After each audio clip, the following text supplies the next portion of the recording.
Congress party ఏది రెండేళ్లు తిరగకుండానే చెమటలు పట్టినాయి. రెండేళ్లు తిరగకుండానే ఓడిపోతామేమో అనే భయంతో గడగడ వణికిపోయి ఇవాళ గెలిచినప్పుడు సాగు తప్పి కన్ను పెట్టవే అని చెప్పి లోపల గుద్దుకుంటారు. నేను ఒక్క మాట మీద ఆలోచించమని కోరుతున్నా. ఈ గెలుపు నిజమైన గెలుపు అయితే వాపు మాత్రమే నేనంటున్నా. నిజంగానే బలుపు అయితే రేవంత్ రెడ్డి మరి 10 మంది ఎమ్మెల్యేలతో రాజీనామా చేయించే దమ్ముందా?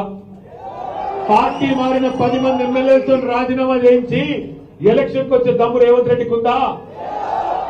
లేదు. ఎందుకంటే ఆయనకు కూడా ఎరికే ఏదో ఒకటి కాబట్టి కింద మీద వాడి దొంగోట్లతో నడిపించిండు. 10 ఎట్లయితే అవి కాదు కదా. ఇప్పుడు వరంగల్ అనుకో, మీరు ముందే వరంగల్ వాళ్ళు మా తెలుసు, గన్పూర్ లో పెట్టిరనుకో ఎర్రగా కాల్చి ఈడ వాత పెట్టమ్మ కాడ పెడతారు. మీరు అర్థమైందా? ఒక గట్లుంటది కాబట్టి భయపడతాను. పెద్ద పెద్ద మాటలు పెద్ద నీతులు చెప్పేందుకేమో నేను చాలా గొప్పని. నీతులు, క్యారెక్టరు, కమిట్మెంట్ గడిది గుడ్డు యాడున్నాయి? క్యారెక్టరు, కమిట్మెంట్ ఒక పార్టీలో గెలిచి ఇంకో పార్టీలో కోడు క్యారెక్టరా?